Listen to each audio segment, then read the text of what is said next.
my hat. When I came back, the manager yanked me into the kitchen and bolted the door.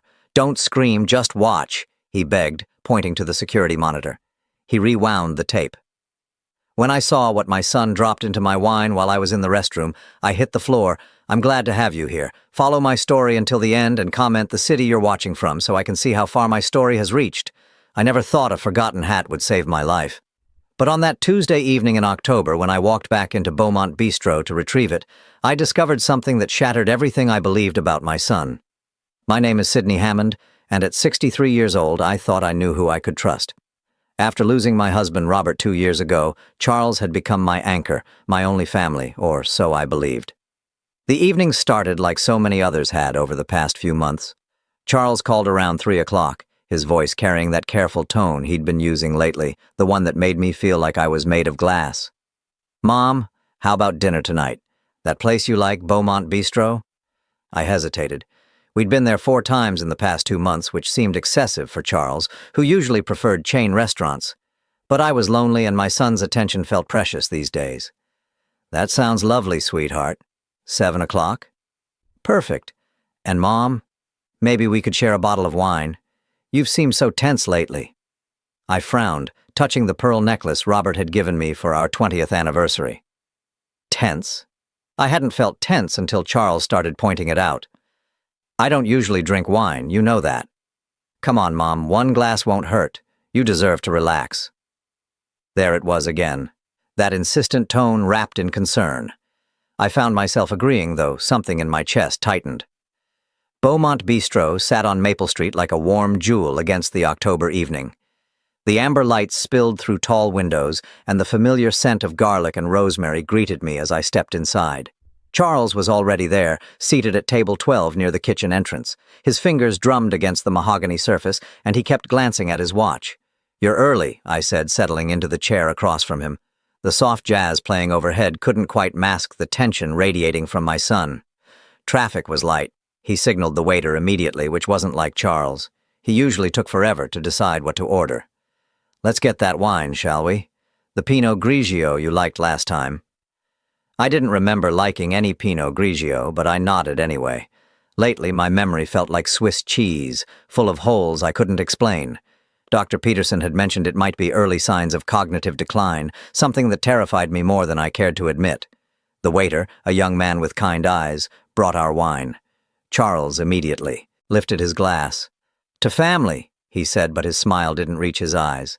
"To family," I echoed, though the word felt heavy on my tongue. As we talked, I noticed Charles kept checking his phone, typing quick messages. When I asked about Maggie, his wife, he waved dismissively. "She's at her book club. You know how she is about her social commitments." But Maggie had never mentioned a book club to me. In fact, she rarely mentioned anything to me at all.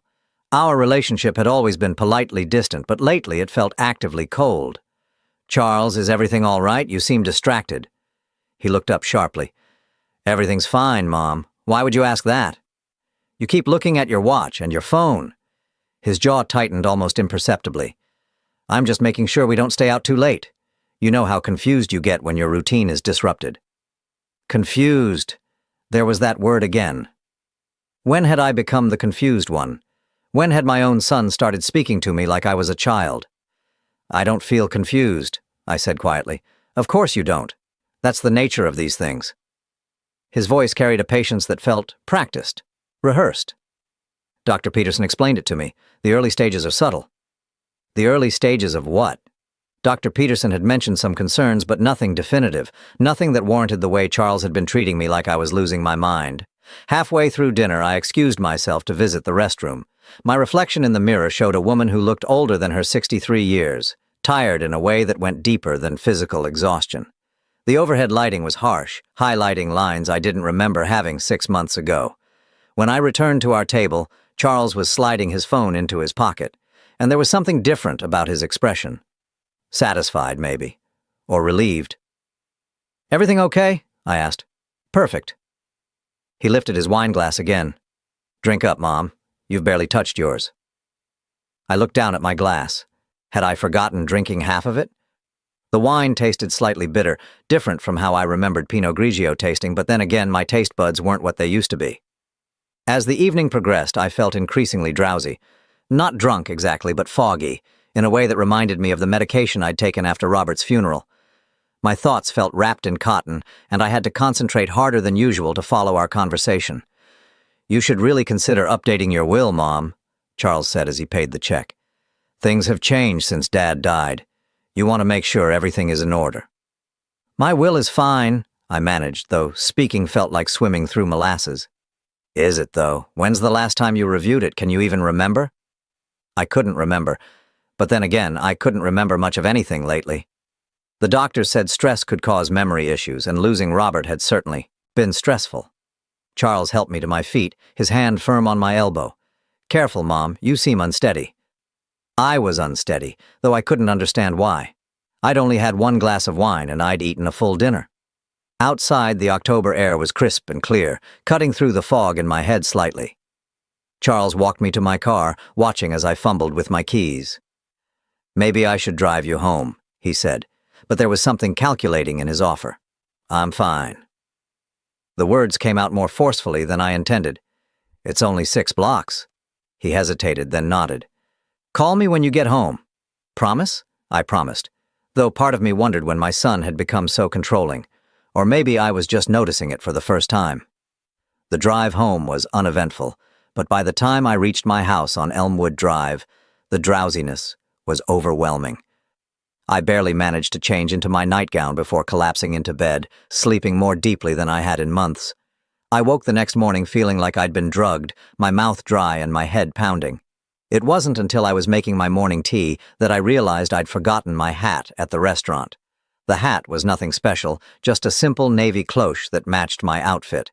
But it had been Robert's favorite, and the thought of losing it made my chest tight with grief. I decided to drive back to Beaumont Bistro to retrieve it. The lunch crowd was just beginning to arrive when I pushed through the restaurant's heavy doors. The hostess, a young woman with bright red lipstick, smiled politely. "I was here last night for dinner," I explained. "I think I left my hat." "Of course. Let me check the lost and found." While she searched, I wandered toward table 12, where Charles and I had sat. Something about the evening felt wrong, though I couldn't pinpoint exactly what. The drowsiness, Charles's strange behavior, the way he'd kept checking his phone. "Ma'am?" The hostess returned with my hat, but her expression was troubled. "Actually, could you wait just a moment? I think the manager wants to speak with you." Before I could ask why, a stocky man in his 50s emerged from the kitchen area. His name tag read Tony, and his face was grave. "Mrs. Hammond, I'm Tony Reeves, the manager here. Could I speak with you privately?" My heart began to race. "Is something wrong?" He glanced around the dining room, then gestured toward the kitchen. "Please, ma'am, it's important." I followed him through the swinging doors, past busy prep cooks and steaming pots. He led me to a small office off the main kitchen, closing the door behind us. A security monitor sat on his desk, its screen divided into multiple camera feeds. "Mrs. Hammond, I need to show you something, but I want you to know this is very difficult to watch." "What are you talking about?" Tony's hands were shaking slightly as he rewound the security footage. "Last night, around 8:30, your table was in direct view of camera 3. The screen showed table 12 in grainy black and white. I could see myself and Charles, the wine glasses, the familiar scene from the night before. Tony fast-forwarded through several minutes of normal dinner conversation. "Watch carefully now," he said, his voice barely above a whisper. "This is when you went to the restroom." On screen, I watched myself stand and walk away from the table. Charles immediately pulled out his phone, typed something quickly, then looked around to make sure no one was watching. What happened next made my blood turn to ice. Charles reached into his jacket pocket and pulled out a small vial. With practiced efficiency, he emptied its contents into my wine glass, swirling it gently to mix whatever it was with the remaining wine. Then he sat back, sliding the vial back into his pocket, and checked his watch again. I felt the world tilt sideways. My own son, my only child, had drugged me. "Mrs. Hammond?" Tony's voice seemed to come from very far away. "Ma'am, are you all right?" I couldn't answer. I couldn't breathe. The room was spinning, and I gripped the edge of Tony's desk to keep from falling. My son had poisoned me. The realization hit me like a physical blow, and I understood with sudden, terrible clarity why I'd been feeling so confused, so forgetful, so unlike myself. It wasn't age, it wasn't stress, it wasn't early cognitive decline, it was Charles. The security footage played again, and each time I watched my son dump that vial into my wine glass, another piece of my reality crumbled. Tony had offered me a chair, water, even suggested calling someone, but I couldn't move. I couldn't speak. I could only stare at the screen and watch my own child poison me. "How long have you been watching this happen?" I finally whispered. Tony's face was grim. "Last night was the first time we caught it on camera, but—" He hesitated, running his hand through his graying hair. "Mrs. Hammond, your son has made reservations here 7 times in the past 4 months. Always the same table, always insisting you have wine, always when you go to the restroom." 7 times. 7 times Charles had drugged me, and I had attributed my confusion and memory loss to grief, to age, to some failing in myself. The shame burned in my throat like acid. "Why didn't you say something sooner?" The question came out harsher than I intended. We suspected, but we couldn't be sure. People do all kinds of things at dinner. Add sweetener, medication, supplements. But last night, the way he looked around first, the way he hid the vial. Tony shook his head. "I've been in this business for 22 years. I know what suspicious behavior looks like." I thought back to all those dinners, all those evenings when Charles had been unusually attentive, insisting we go out, encouraging me to relax and have a drink. The pattern was so clear now, so obvious, I felt sick with my own blindness. "What kind of drug?" My voice sounded strange to my own ears, distant and hollow. "I'm not sure, ma'am. But based on how you looked when you left last night, something to make you drowsy and confused. Maybe something to affect your memory." Memory.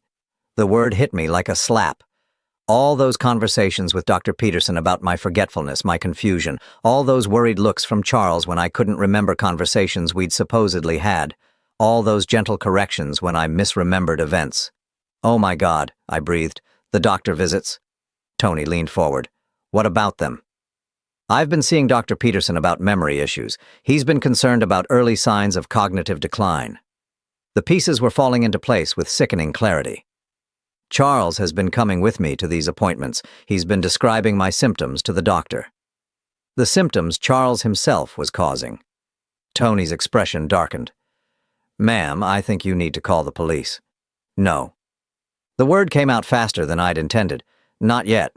I need to understand what's happening first. Why would he do this to me?"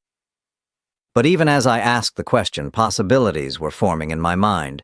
Money, control, my house, my savings, the life insurance policy from Robert that I hadn't touched. Charles had been asking about my finances more frequently lately, suggesting I might need help managing my affairs. "Can you make copies of that footage?" I asked. Tony nodded. "Already done. I burned it to a disk the moment I saw what happened." He handed me a small envelope. "Mrs. Hammond, whatever your son is planning, this is evidence of a serious crime." I tucked the envelope into my purse with trembling hands. "Thank you. And Tony? Please don't mention this to anyone yet. If Charles finds out, I know." I didn't finish the sentence because I couldn't bear to voice what I was thinking. If my son was willing to drug me repeatedly, what else was he capable of? The drive home passed in a blur. My quiet neighborhood on Elmwood Drive looked exactly the same as it had that morning, but everything felt different. The Victorian house Robert and I had shared for 32 years no longer felt like a sanctuary.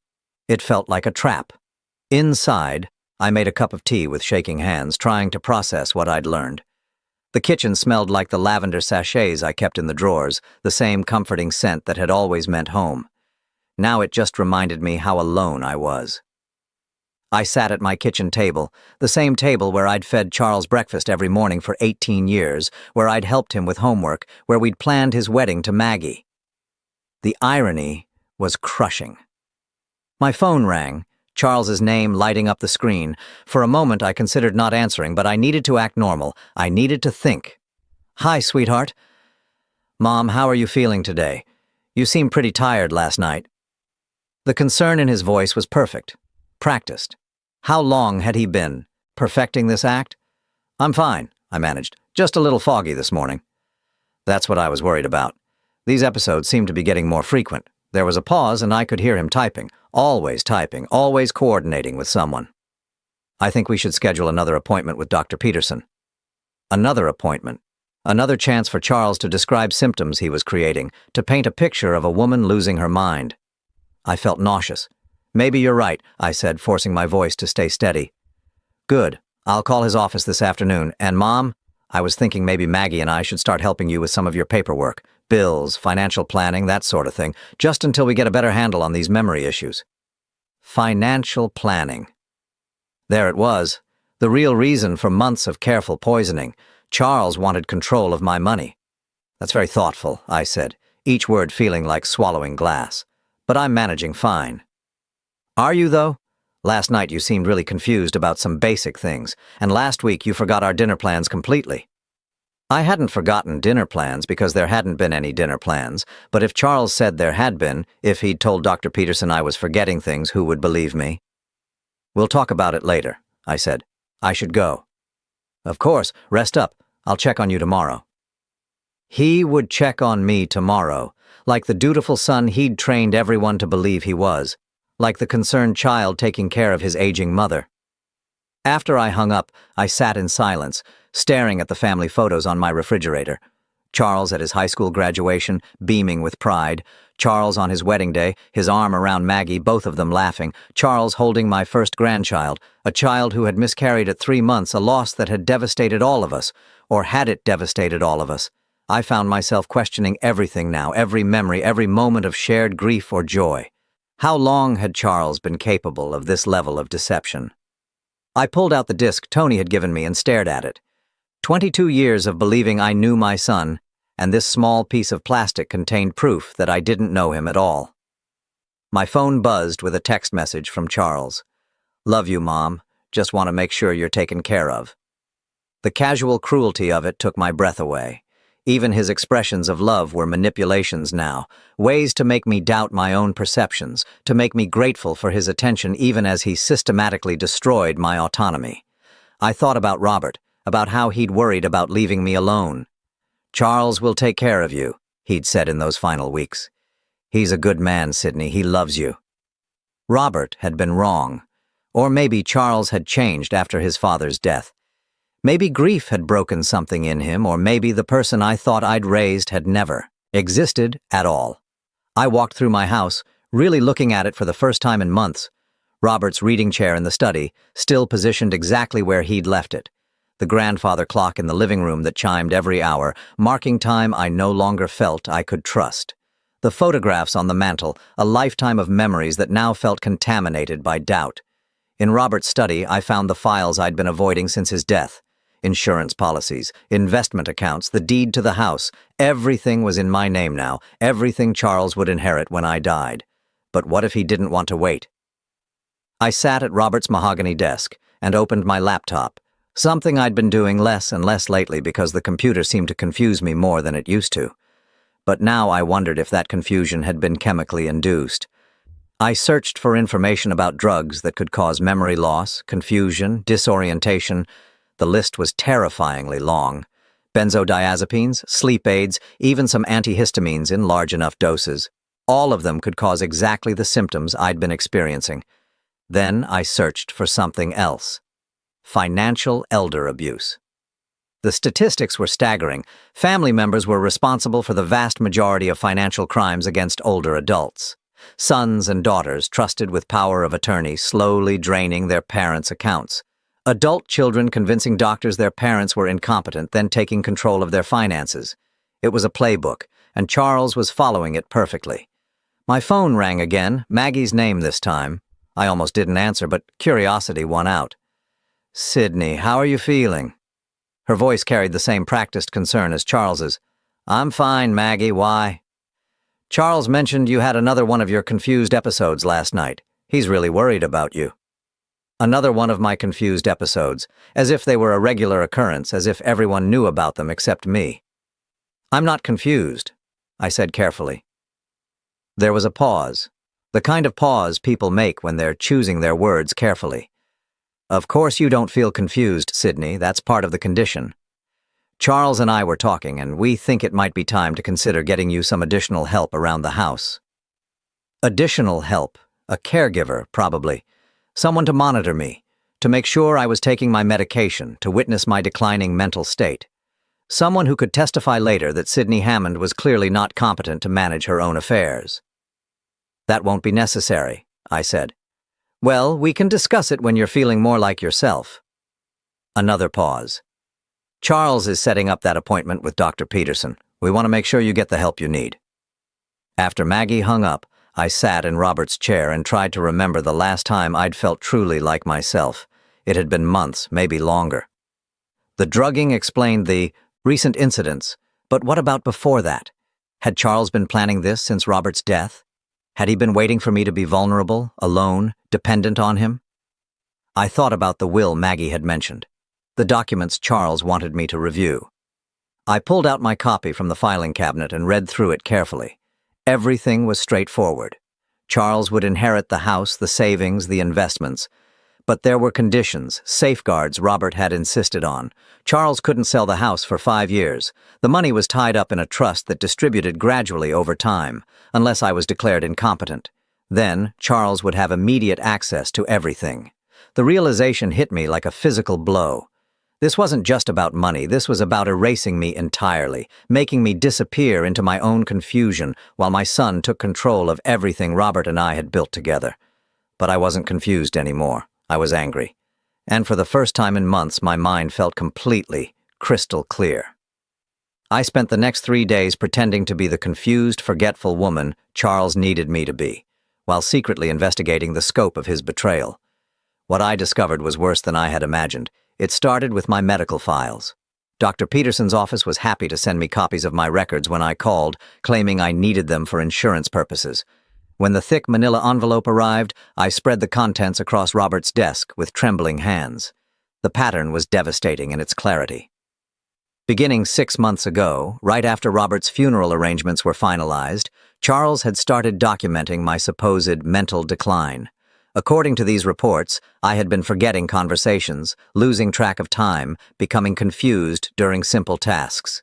Charles had provided detailed accounts of incidents I didn't remember because they had never happened. Or rather, they had happened, but only after he had drugged me. The most damning entry was dated 3 weeks ago. Patient's son reports increasing agitation and paranoia.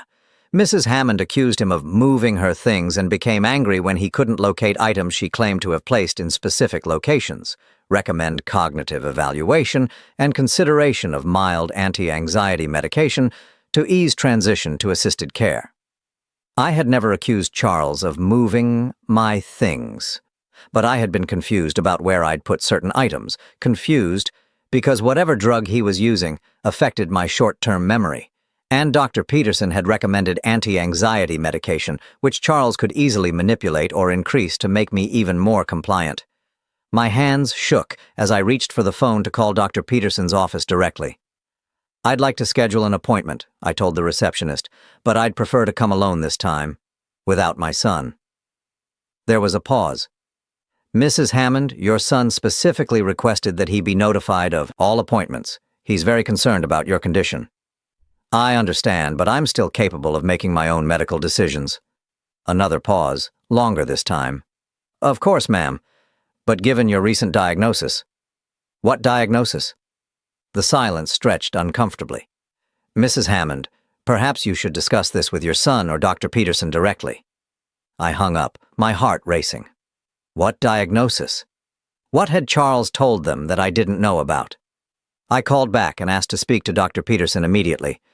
When he came on the line, his voice carried the careful, patient tone people use with confused elderly patients. Sydney, how are you feeling today? I'm feeling like I need to understand what diagnosis you've given me. A long pause. Sydney, we discussed this last week. You have early-stage dementia, possibly Alzheimer's. We talked about treatment options and care planning. The room spun around me. I was never given that diagnosis. You were there, Sydney. Charles was with you. We talked for over an hour about your options. But I hadn't been there. Last week I'd been home and Charles had said he was meeting with a client. He'd visited Dr. Peterson without me, impersonated a family meeting, and received a diagnosis for a condition I didn't have. I'd like to come in for an independent evaluation, I said carefully. Alone. Sydney, that's not advisable in your condition. Charles has power of attorney for medical decisions. Any new evaluations would need to go through him. Power of attorney. Charles had power of attorney for my medical decisions, and I had no memory of signing such a document. But given how many times he'd drugged me over the past months, given how many gaps I had in my memory, I might have signed anything. After I hung up, I searched my filing cabinet frantically until I found the folder labeled Legal Documents. Inside was a medical power of attorney form, dated 2 months ago, with my signature at the bottom. My signature, but I had no memory whatsoever of signing it. I compared it to other documents I'd signed recently. The handwriting looked like mine, but there was something slightly off about the letter formation, as if I'd been struggling to write clearly, as if I'd been under the influence of something that affected my motor control. Charles had drugged me to get my signature on a legal document that gave him control over my medical care. The implications hit me like an avalanche. With medical power of attorney and a dementia diagnosis, Charles could make decisions about my care, my living situation, my treatment. He could have me committed to a memory care facility anytime he chose, and with my supposed condition deteriorating, no one would question his authority. I was trapped in a web of legal documents and medical records that painted me as incompetent, all based on symptoms Charles had artificially created. But I wasn't going to let him win. I drove to the public library, something I hadn't done in months. Charles had been discouraging me from driving, claiming I was becoming unsafe behind the wheel. But my mind was clearer now than it had been in months, and I navigated the familiar streets without any difficulty. At the library, I used one of the public computers to research my legal options. What I found was sobering. Challenging a medical power of attorney required proving that the person who signed it was mentally incompetent at the time of signing, or that they were coerced. But with Dr. Peterson's diagnosis supporting Charles's claims, and with months of documented incidents, I would have an uphill battle. Unless I could prove the incidents were artificially created, I needed evidence beyond Tony's security footage. I needed to document the pattern of drugging, the false medical reports, the forged legal documents, and I needed to do it without Charles knowing I was onto him. When I returned home, there was a message on my answering machine from Maggie. Sydney, Charles wanted me to call and remind you about your appointment with Dr. Peterson tomorrow at 2 o'clock. He'll pick you up at 1:30. Also, we've arranged for someone from Golden Years Home Care to stop by Thursday afternoon to assess your needs. Don't worry, it's just a consultation. Golden Years Home Care. I looked them up online and found they specialized in memory care and assisted living placement. Charles was moving fast now, accelerating his timeline. The consultation would undoubtedly conclude that I needed immediate assistance, possibly residential care. I had less time than I'd thought. That evening, Charles called to check on me, his voice carrying its usual blend of concern and condescension. "How are you feeling today, Mom? You sound tired." "I'm fine, sweetheart." "Good. I wanted to remind you about your appointment tomorrow, and don't worry about the home care assessment on Thursday. It's just to see what kind of support you might need to stay in your own house." The lie slipped so easily from his lips.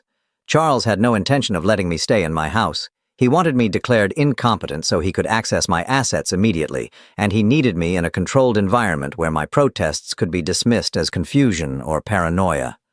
"That sounds helpful," I said, hating how the words tasted. "I knew you'd understand. You've always been so reasonable, Mom. It's one of the things I've always admired about you." After he hung up, I sat in the dark for a long time, thinking about the son I'd raised and the man he'd become. When had the transformation happened? Had there been signs I'd missed, or had Charles always been capable of this level of manipulation? I thought about his childhood, searching for clues. He'd been a good student, popular, seemingly well-adjusted, but there had been incidents. A teacher's missing wallet that was found in Charles's desk, though he'd sworn he was innocent. Neighbor's cat that had disappeared after Charles claimed it was bothering him. His explanation for everything had always been so reasonable, so convincing. Maybe the capacity for deception had always been there, dormant until he needed it. I made myself a cup of tea and sat at the kitchen table planning my next moves. I needed to attend tomorrow's appointment with Dr. Peterson, but I needed to go in prepared. I needed questions that would expose the contradictions in Charles's story, evidence that would prove my cognitive function was normal. More importantly, I needed to start building my own case. I needed to document Charles's drugging, his lies, his manipulation of my medical records. I needed to prove that Sydney Hammond was not a confused old woman losing her mind, but a victim of systematic abuse by her own son. The irony wasn't lost on me. To save myself from being declared mentally incompetent, I would have to prove that my only child was a criminal who had been slowly poisoning me for months. But as I sat there in the quiet of my kitchen, surrounded by the familiar scents of lavender and lemon, I felt something I hadn't experienced in months. Determination. Charles had underestimated me. He'd seen a grieving widow and assumed she would be easy to manipulate. He'd counted on my love for him to blind me to his betrayal. He was about to learn that Sydney Hammond was stronger than he'd imagined.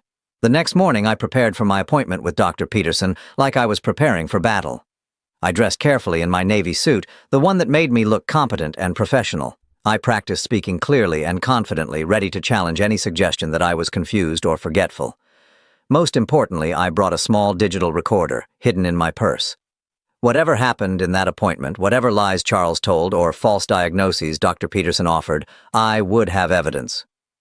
Charles arrived precisely at 1:30, his smile warm and concerned. "Ready to go, Mom?" "I'm ready," I said, and for the first time in months, I meant it. In the car, Charles chatted casually about the weather, his work, Maggie's latest projects. To anyone observing, we looked like a loving son taking his mother to a medical appointment. But I was studying him now with new eyes, watching for tells, for signs of the deception I knew was coming. "I should mention," he said as we pulled into Dr. Peterson's parking lot, "the doctor might ask some questions that seem repetitive. He's just checking your cognitive function, making sure we're tracking your condition properly." Tracking my condition, as if my mental decline was an established fact rather than something he was actively creating. "I understand," I said, my hand closing around the recorder in my purse. What Charles didn't understand was that I would be tracking something too. Every lie he told, every manipulation he attempted, every piece of evidence I needed to expose him. The war for my freedom was about to begin, and I was no longer fighting blind. Dr. Peterson's office smelled like disinfectant and false hope. I sat in the familiar waiting room, my hand resting on the concealed recorder in my purse, while Charles flipped through a magazine beside me. To any observer, we were simply a devoted son accompanying his aging mother to a medical appointment, but I knew better now. "Mrs. Hammond," the nurse called my name with the gentle tone reserved for fragile patients. I stood, steady and determined, while Charles immediately rose to join me. "Actually," I said, surprising myself with my firmness, "I'd like to speak with Dr. Peterson alone first." Charles's eyes flickered, just for a moment before his concerned expression returned. "Mom, we discussed this. The doctor wants me there to help explain your symptoms." "I can explain my own symptoms, Charles." Dr. Peterson appeared in the doorway, a thin man in his 60s with kind eyes that I'd once trusted completely. "Why don't we all go in together? Charles has been so helpful in tracking your condition." The way he said condition made my skin crawl, as if my mental state was already decided, already documented, already beyond my control. In his office, I settled into the chair across from Dr. Peterson's desk, hyper-aware of every word I was about to hear.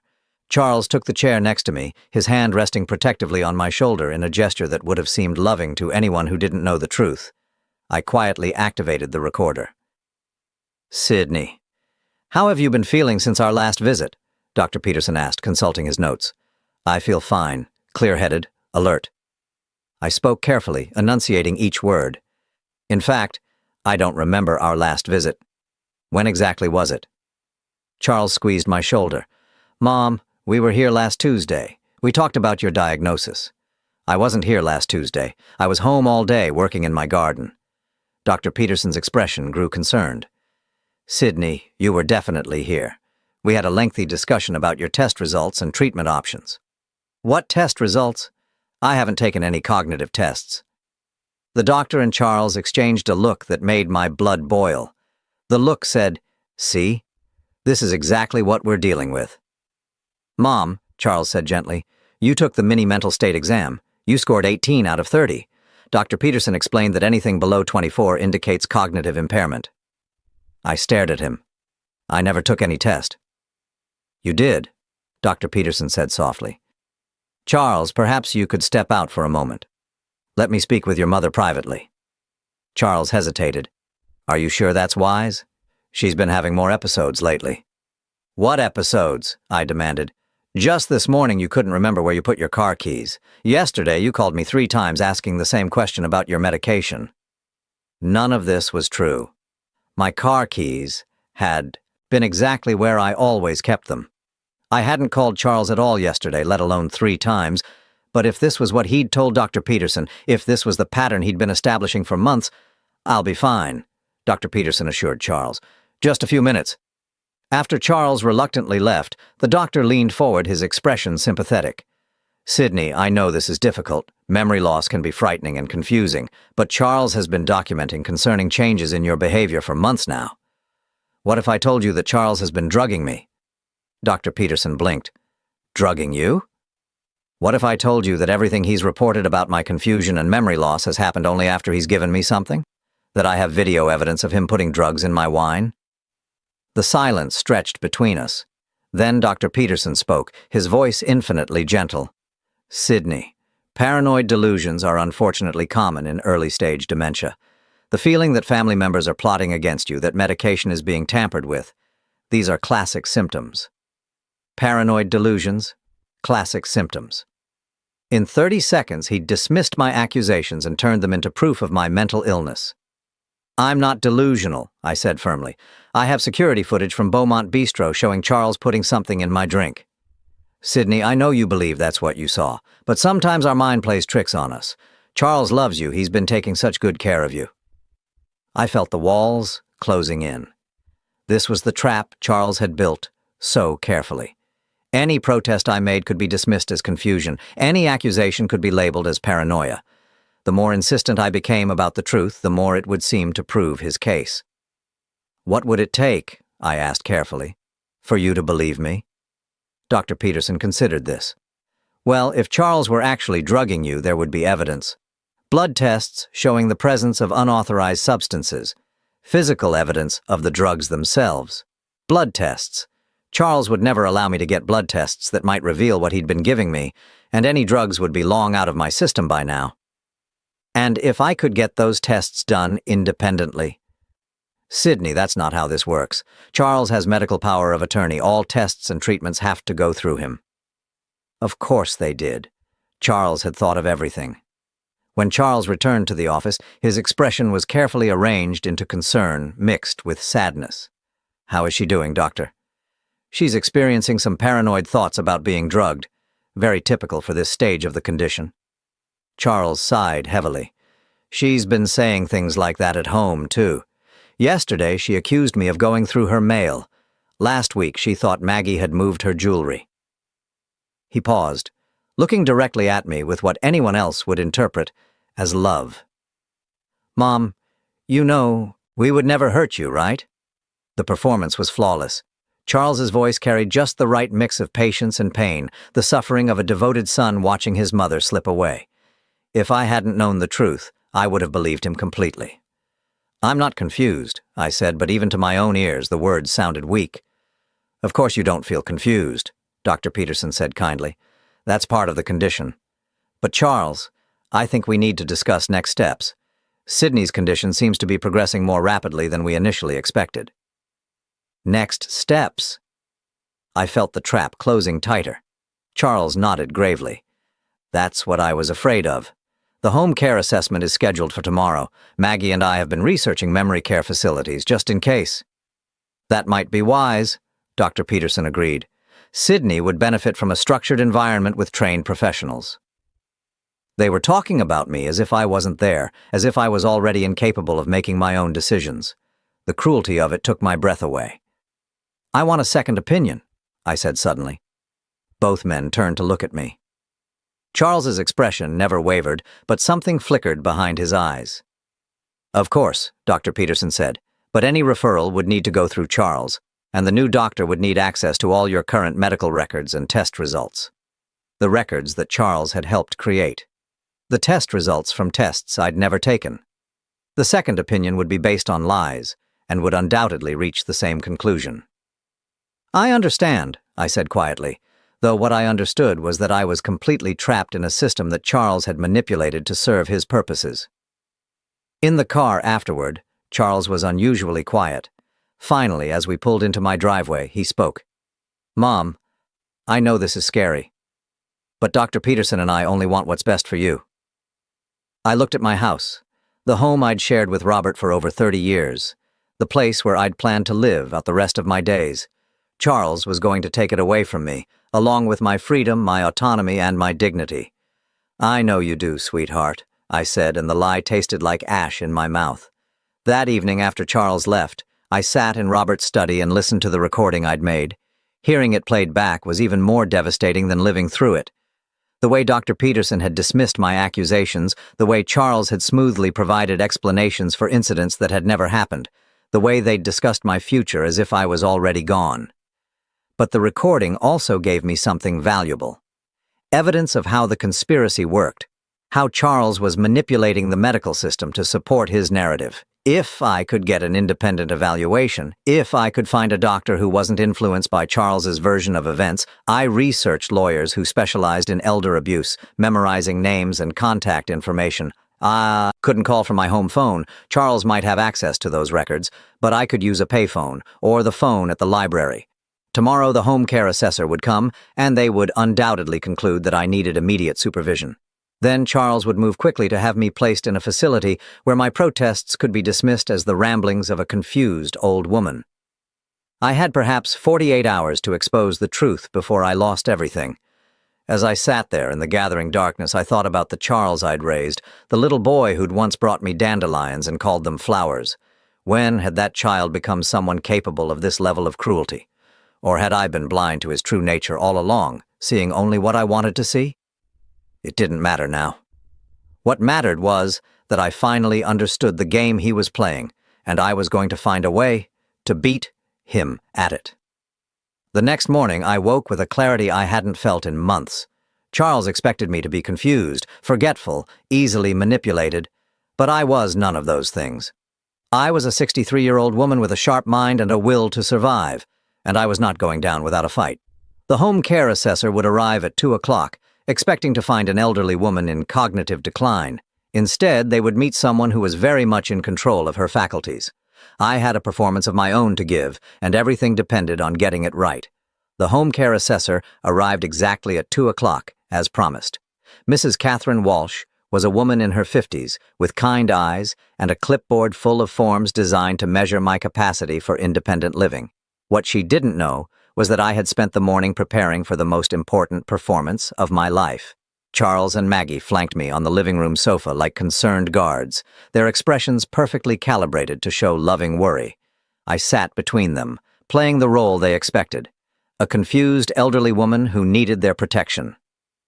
"Mrs. Hammond," Mrs. Walsh began gently, "I'm here to assess what kind of support services might help you continue living safely in your home." I blinked slowly, as if struggling to process her words. "Support services? I don't understand why I would need those." Charles leaned forward. "Mom, we've talked about this. You've been having some memory issues, some confusion. We just want to make sure you're safe." "Have I?" I asked, letting my voice carry a tremor of uncertainty. "I feel fine." Mrs. Walsh made a note on her clipboard. Over the next hour, she asked me questions about my daily routine, my ability to manage medications, my cooking habits. I answered some correctly and fumbled others deliberately, creating the impression of someone whose cognitive abilities were inconsistent. When she asked me to remember a list of 3 words and repeat them back after 5 minutes, I remembered 2 and claimed I couldn't. Recall the third. When she asked me to draw a clock showing 3:15, I made the hands slightly wrong.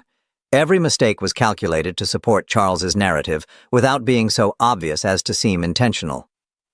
"Mrs. Hammond," Mrs. Walsh said finally, "do you feel safe living alone?" I hesitated, glancing at Charles. I think so. But sometimes I do get confused about things." "What kind of things?" "Well," I said, letting my voice sound small and uncertain, "sometimes I can't remember conversations we've had. Charles will tell me about something we discussed, but I don't remember it at all." Charles reached over and patted my hand. "It's okay, Mom.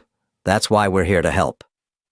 Mrs. Walsh spent another 30 minutes interviewing Charles and Maggie about their observations of my behavior. They painted a picture of a woman in gentle decline who needed increasing supervision. Charles mentioned my paranoid thoughts about being drugged, which Mrs. Walsh noted with evident concern. "In cases like this," she said, addressing Charles while I sat quietly beside him, "we often recommend starting with daily check-ins, perhaps meal preparation services. However, given what you've described about the paranoid episodes and the extent of the memory loss, your mother might benefit from a more structured environment." You mean a facility? Maggie asked, her voice carefully neutral. Possibly. There are excellent memory care communities that specialize in early-stage dementia. The residents maintain dignity and independence while having access to professional support. I let my eyes fill with tears. I don't want to leave my home. Of course you don't, Mrs. Walsh said kindly. But sometimes what feels scary at first turns out to be the best thing for our safety and well-being. After she left, promising to send her recommendations within 48 hours, Charles and Maggie lingered in my living room. I could feel their satisfaction, their sense that everything was proceeding according to plan. That went well, Charles said, though he was looking at me carefully as if trying to read my thoughts. Did it? I'm still confused about why I need help. Maggie exchanged a look with Charles. Sydney, you heard what the assessor said. You're having memory problems and they're getting worse. We're worried about your safety. I nodded slowly, as if trying to process this information. I suppose if you think it's best. We do, Charles said firmly. In fact, I think we should have a family dinner this Sunday, just the three of us. We can talk about your options, make some decisions together. A family dinner. Where Charles would feel comfortable speaking freely, where he might reveal more about his plans, where I could finally get the evidence I needed. That sounds nice, I said. Should I cook? No, Mom. Let me handle everything. You just rest. After they left, I sat in my living room for a long time, thinking about what had just happened. The assessment had gone exactly as Charles had planned. Mrs. Walsh would recommend increased supervision, possibly residential care. Charles would use her report to accelerate his timeline for having me declared incompetent. But I had learned something valuable from the experience. I could play their game. I could be the confused, vulnerable woman they needed me to be, while secretly documenting everything they said and did. The family dinner would be my opportunity to get Charles to reveal the full scope of his plan. But I needed to be careful. If he suspected I was onto him, if he realized I was recording our conversations or gathering evidence, he could move quickly to have me committed before I could expose the truth. Sunday arrived gray and cold, matching my mood as I prepared for what I knew would be my last dinner with Charles and Maggie. I dressed carefully in a simple sweater and skirt, the kind of outfit a confused elderly woman might choose. I hid the digital recorder in my cardigan pocket, making sure it was easily accessible. Charles arrived at 5 o'clock with grocery bags full of ingredients for what had once been my favorite meal, pot roast with vegetables. The irony wasn't lost on me that he was cooking the comfort food of my childhood for the dinner where he planned to discuss taking away everything I had left. "How are you feeling today, Mom?" he asked as he unpacked the groceries in my kitchen. "A little tired," I said, settling into a chair at the kitchen table. "Sometimes I wonder if I'm getting old." "We all get older, Mom. The important thing is making sure you're taken care of." Maggie arrived 30 minutes later with a bottle of wine. My stomach clenched as I watched her place it on the counter. Would Charles try to drug me again tonight? Did he think I needed to be incapacitated for this conversation? "Should we open this?" Maggie asked, holding up the bottle. "I don't think Mom should have wine," Charles said quickly. "Remember what Dr. Peterson said about alcohol interfering with her medications?" I wasn't taking any medications that would be affected by alcohol, but I nodded obediently. "You're probably right. I'll just have water."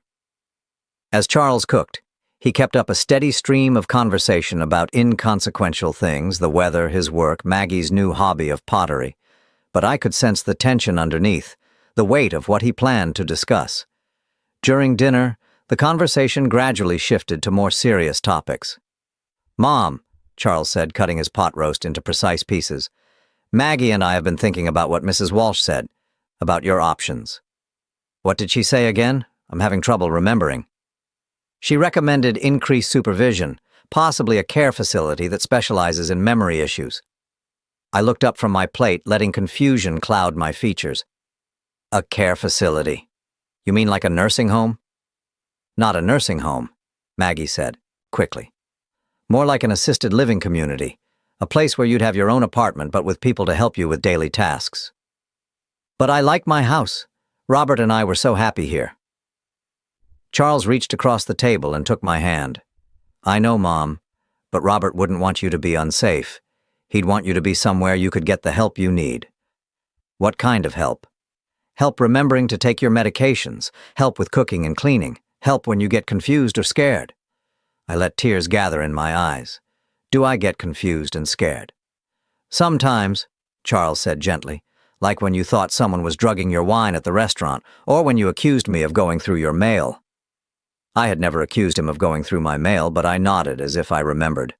The thing is, Mom, Charles continued, these episodes are happening more frequently. Dr. Peterson thinks your condition is progressing faster than we initially expected.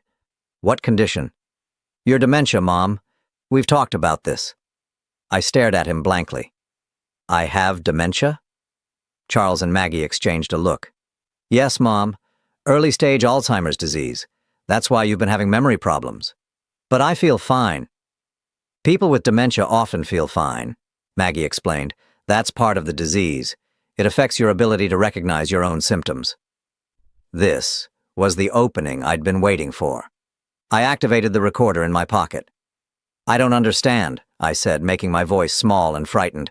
If I have dementia, what's going to happen to me? Charles squeezed my hand.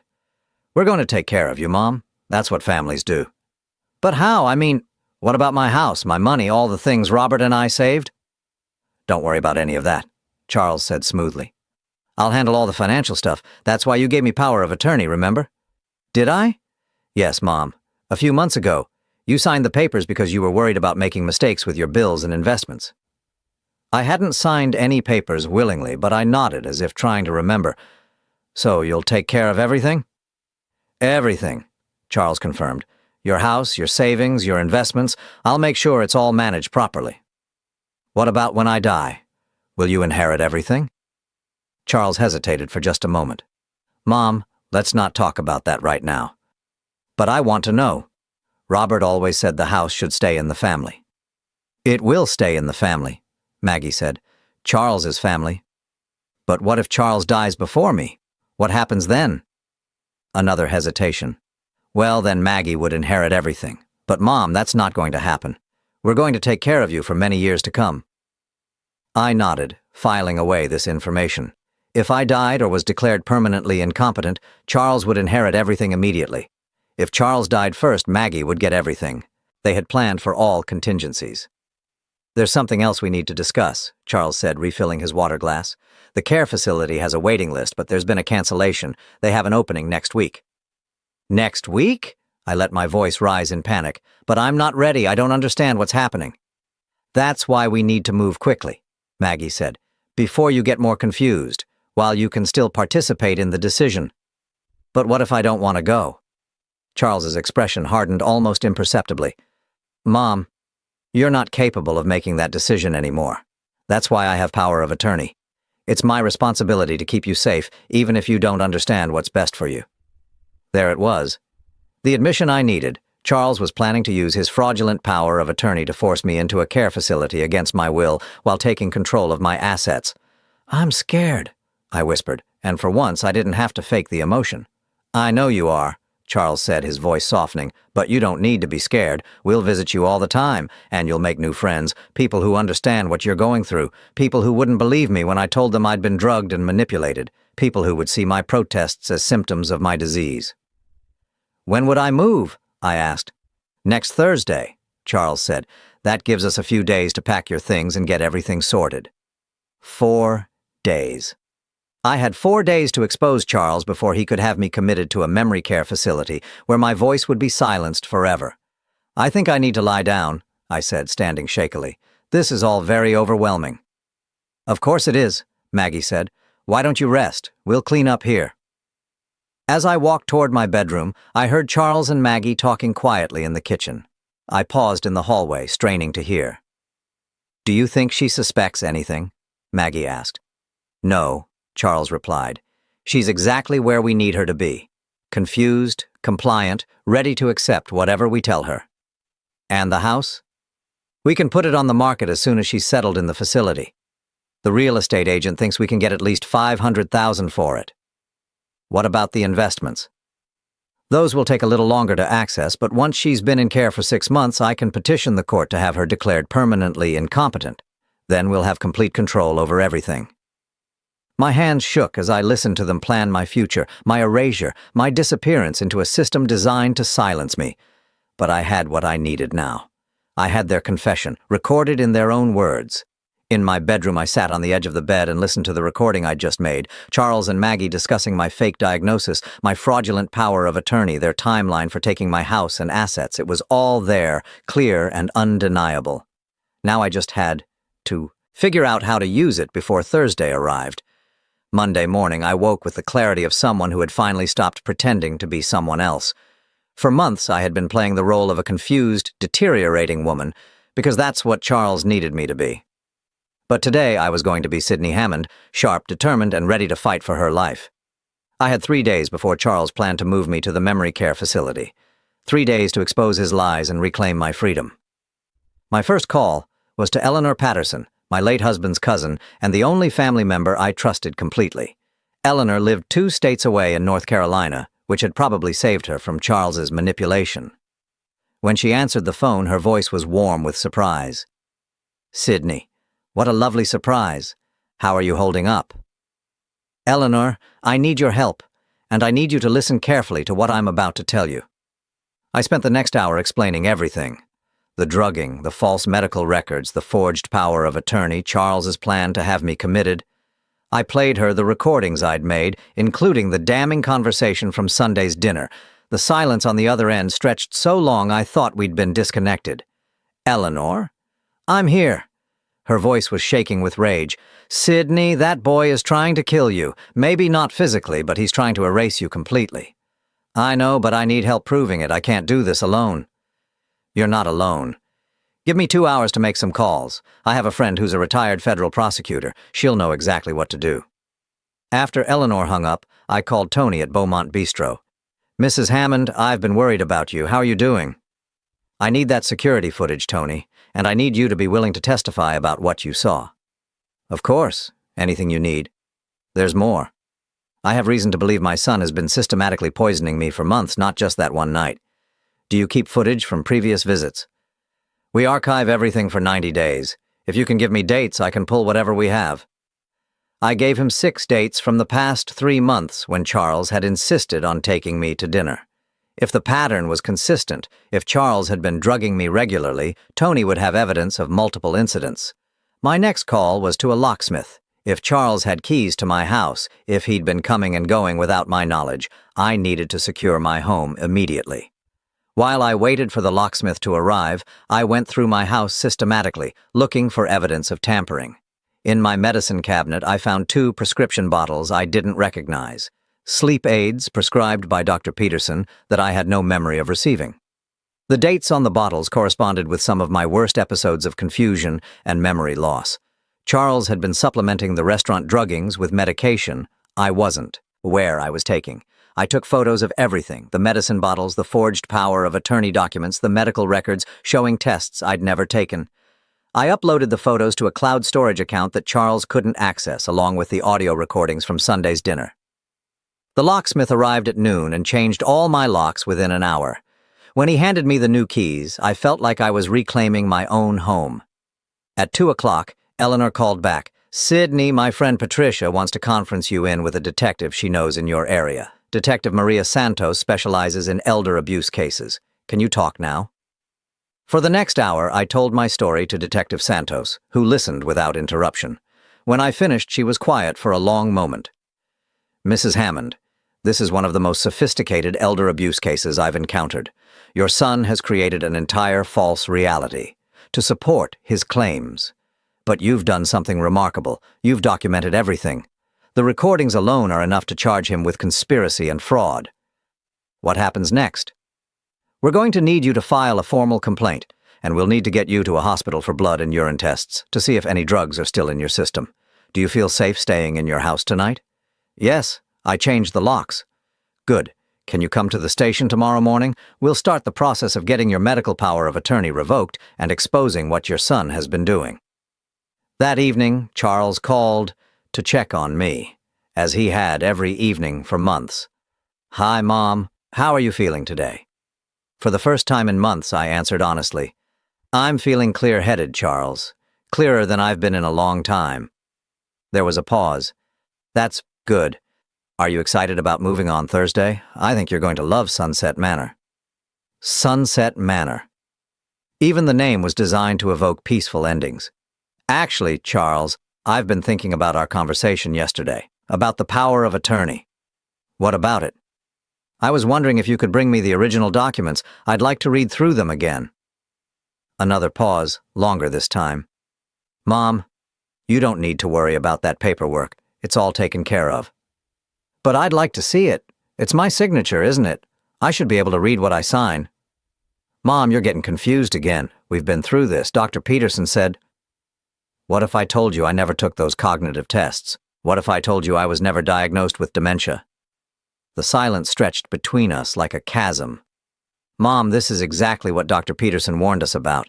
Paranoid thoughts, denial of your condition. It's a classic symptom. But his voice had changed. The careful patience was gone, replaced by something harder, more urgent. What if I told you I have recordings of you and Maggie planning to sell my house? The line went dead. Within 10 minutes, I heard a car in my driveway. Through the window, I watched Charles get out of his BMW and walk quickly to my front door. He tried his key, but of course it didn't work. The pounding on the door was sharp, insistent. "Mom, open the door." I didn't answer. "Mom, I know you're in there. We need to talk." The pounding became more urgent. Charles was losing control, abandoning the careful facade he'd maintained for months. This was the real Charles, angry, entitled, dangerous when he didn't get what he wanted. I called Detective Santos. "He's here," I said quietly. "Charles is at my house demanding to be let in." "Stay inside. Lock all your doors. I'm sending a patrol car." For 20 minutes, Charles circled my house, trying windows, checking the back door, shouting increasingly desperate demands that I let him in. I watched from my bedroom window as he called someone on his cell phone, probably Maggie, probably Dr. Peterson, trying to coordinate a response to my sudden resistance. When the police car arrived, Charles immediately switched back to his concerned son persona. I watched him approach the officers, his body language conveying worry and frustration. He was probably telling them that his demented mother had locked herself in the house and was having a paranoid episode. But Detective Santos had briefed these officers. Instead of helping Charles gain entry to my house, they asked him to step away from the property. I opened my front door and spoke to the officers through the screen.